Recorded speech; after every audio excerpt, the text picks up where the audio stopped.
Selamat pagi, salam sehat dan salam sejahtera bagi kita sekalian.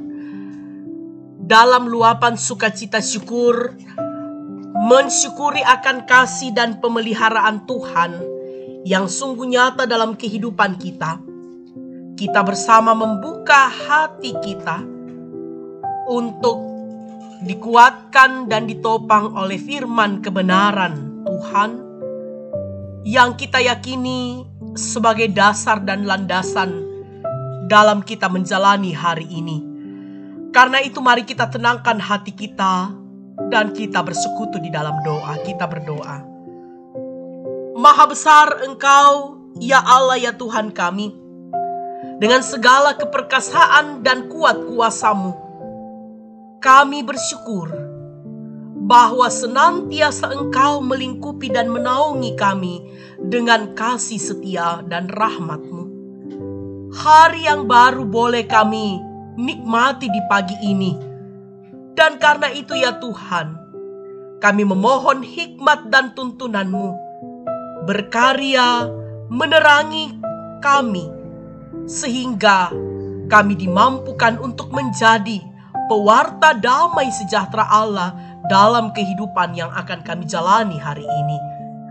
Kami rindu untuk disapa oleh kebenaran firman Tuhan. Terangi kami, sehingga kami sungguh mengerti apa yang dikehendaki oleh firman-Mu ini. Di dalam nama Tuhan kami, Yesus Kristus, kami berdoa. Amin.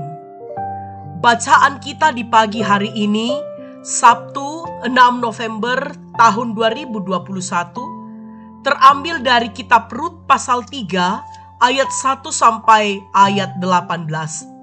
Rut pasal 3 ayat 1 sampai ayat 18. Demikianlah firman Tuhan.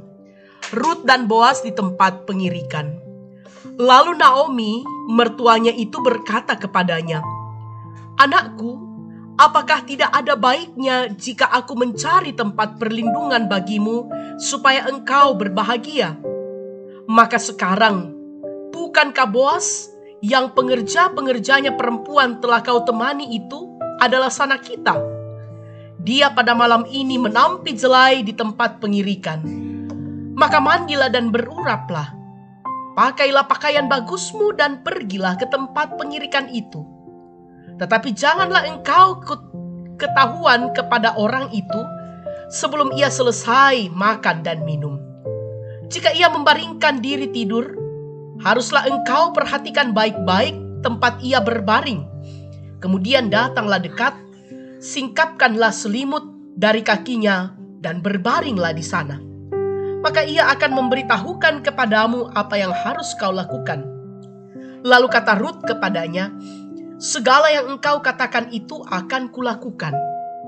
Sesudah itu, pergilah ia ke tempat pengirikan dan dilakukannya tepat seperti yang diperintahkan mertuanya kepadanya. Setelah Boas habis makan dan minum dan hatinya gembira, datanglah ia untuk membaringkan diri tidur pada ujung timbunan jelai itu. Kemudian datanglah perempuan itu dekat dengan diam-diam. Disingkapkannyalah selimut dari kaki Boas dan berbaringlah ia di situ. Pada waktu tengah malam dengan terkejut, terjagalah orang itu, lalu meraba-raba di sekelilingnya. Dan ternyata ada seorang perempuan berbaring di sebelah kakinya. Bertanyalah ia, "Siapakah engkau ini?" Jawabnya, "Aku Rut, hambamu. Kembangkanlah kiranya sayapmu melindungi hambamu ini, sebab engkaulah seorang kaum yang wajib menebus kami." Lalu katanya, "Diberkatilah kiranya engkau oleh Tuhan, ya anakku. Sekarang engkau menunjukkan kasih-Mu lebih nyata lagi daripada yang pertama kali itu. Karena engkau tidak mengejar-ngejar orang-orang muda, baik yang miskin maupun yang kaya. Oleh sebab itu anakku, janganlah takut. Segala yang kau katakan itu akan kulakukan kepadamu. Sebab setiap orang dalam kota kami tahu bahwa engkau seorang perempuan baik-baik. Maka sekarang, memang aku seorang kaum yang wajib menebus. Tetapi walaupun demikian, masih ada lagi seorang penebus yang lebih dekat daripadaku. Tinggallah di sini malam ini dan besok pagi. Jika ia mau menebus engkau, baik, biarlah ia menebus. Tetapi jika ia tidak suka menebus engkau, maka akulah yang akan menebus engkau demi Tuhan yang hidup. Berbaring sajalah tidur sampai pagi. Jadi berbaringlah ia tidur di sebelah kakinya sampai pagi. Lalu bangunlah ia sebelum orang dapat kenal mengenal. Sebab kata Boas, janganlah diketahui orang bahwa seorang perempuan datang ke tempat pengirikan. Lagi katanya, berikanlah selendang yang engkau pakai itu dan tadahkanlah itu. Lalu ditadahkannyalah selendang itu. Kemudian ditakarnyalah 6 takar jelai ke dalam selendang itu. Sesudah itu pergilah Boas ke kota. Setelah perempuan itu sampai kepada mertuanya, berkatalah mertuanya itu, bagaimana anakku? Lalu diceritakannya kepadanya, serta berkata, yang 6 takar jelai ini diberikannya kepadaku. Sebab katanya, engkau tidak boleh pulang kepada mertuamu dengan tangan hampa. Lalu kata mertuanya itu, duduk sajalah menanti anakku, sampai engkau mengetahui bagaimana kesudahan perkara itu. Sebab orang itu tidak akan berhenti sebelum diselesaikannya perkara itu pada hari ini juga. Demikianlah firman Tuhan. Amin. Menjadi penolong yang baik. Menjadi penolong yang baik. Itulah tema perenungan kita di pagi hari ini. Bapak, Ibu, saudara-saudara, pernahkah seseorang datang menemui kita, meminta perlindungan terhadap kita? Lalu bagaimanakah kita memperlakukan orang itu setelah mengetahui masalahnya? Dalam bacaan kita pun demikian. Naomi memberi petunjuk kepada Rut agar Rut pergi ke tempat Boas pada malam hari, bahwa setelah Boas tidur, Rut harus menyingkapkan selimut dari kaki Boas dan berbaring di sana. Dalam ayat 4 bacaan kita, hendaknya dipahami bahwa tindakan Rut sama sekali bukan tindakan amoral. Sebab ini adalah sebuah tindakan simbolik untuk meminta perlindungan Boas. Dengan tindakan itu, Boas menilai Rut sebagai perempuan yang jujur, sehingga Boas pun berjanji untuk menikahi Rut. Walaupun demikian, Boas tidak ingin bertindak gegabah, melainkan kepatuhan Boas terhadap hukum Allah memperlihatkan ketaatannya kepadanya. Boas tidak sembarangan mengambil keputusan dengan semata-mata karena hasrat yang ingin segera terpenuhi, melainkan Boas mempertimbangkan apakah sudah sesuai dengan keadaan yang berlaku saat itu. Petunjuk Naomi kepada Rut ke tempat pengirikan milik Boas adalah tindakan yang biasa pada zaman itu. Demikian juga dengan tindakan Boas menebus Rut.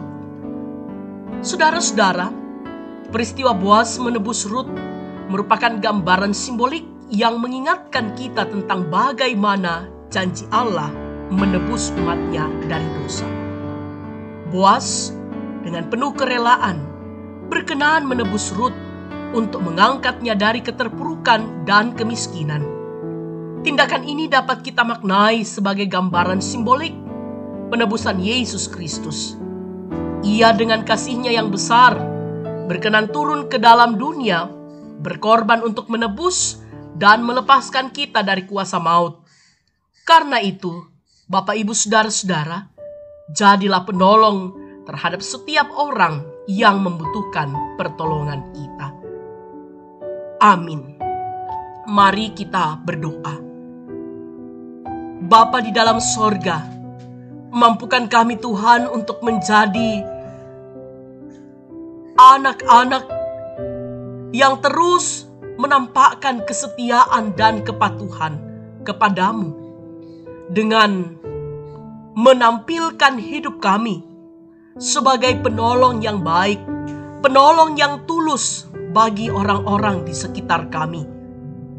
Kami percaya Tuhan, ketika kami rindu untuk dipakai oleh Tuhan dalam ketulusan dan dalam kerendahan hati, menjadi penolong yang baik, penolong yang tulus, maka Engkau yang akan senantiasa memberikan kami kekuatan dan juga semangat untuk terus mengobarkan kasih Tuhan dalam hidup ini. Berkati kami ya Allah, mampukan kami bersama dengan keluarga kami untuk menciptakan sebuah keharmonisan hidup dalam saling tolong-menolong dalam segala hal. Kami berdoa Tuhan bagi anak-anak kami, cucu-cucu kami dalam masa pertumbuhan, masa pendidikan mereka. Kami percaya Tuhan menolong dan memampukan mereka. Anak-anak kami dalam rumah tangga mereka masing-masing, dalam pekerjaan, yang sementara mencari pekerjaan, yang sementara mencari pasangan hidup. Tuhan buka jalan bagi semuanya itu. Biarlah ya Allah, kuasa Tuhan terus mereka andalkan dalam penantian, dalam setiap kerinduan mereka. Bapa di dalam sorga, kami bersyukur bersama dengan saudara-saudara kami, orang tua kami yang bersuka cita karena pertambahan usia, ulang tahun pernikahan, sembuh dari sakit, lulus ujian, naik pangkat, ataupun berkat-berkat Tuhan yang lain. Mampukan kami semua ya Allah untuk menandai dan memaknai bahwa hidup ini adalah anugerah dan berkat dari Allah, dan senantiasa kami pun membaktikan hidup kami sebagai ungkapan syukur atas kasih-Mu yang senantiasa Engkau nyatakan. Bapa di dalam sorga, bersama dengan orang tua dan saudara-saudara kami yang bergumul karena sakit, baik itu yang dirawat di rumah, yang sementara berobat jalan, yang sementara merindukan akan lawatan pemulihan dari Allah. Kami percaya Tuhan, Engkau memberikan kesabaran dan juga pengharapan dalam menjalani akan proses perawatan ini. Bapa di dalam sorga, kami percaya Tuhan, Engkau juga terus melingkupi hikmat, kemampuan, kesetiaan bagi hamba-hamba-Mu dalam lingkup pelayanan Jemaat Silo Campagaya untuk terus mengayomi akan warga jemaat-Mu, untuk terus mendampingi, untuk terus menggembalakan umat-Mu, sehingga pertumbuhan iman anak-anak-Mu semakin hari semakin terbangun dalam kedewasaan penuh kepadamu. Pemerintah bangsa dan negara kami dari pusat sampai pelosok tanah air, Tuhan kiranya memberkati dan menaungi mereka. Bapa di dalam sorga, ini doa kami Tuhan. Kami menyerahkan hidup kami sepanjang hari ini ke dalam tangan kasih Tuhan.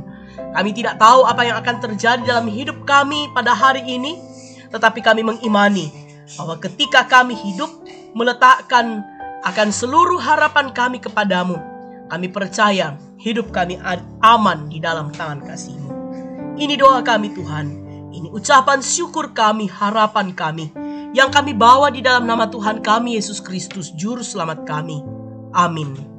Bapak Ibu Saudara-saudara, demikianlah perenungan kita di pagi hari ini melalui santapan rohani kita. Tuhan kiranya memberkati dalam segala aktivitas yang kita jalani hari ini.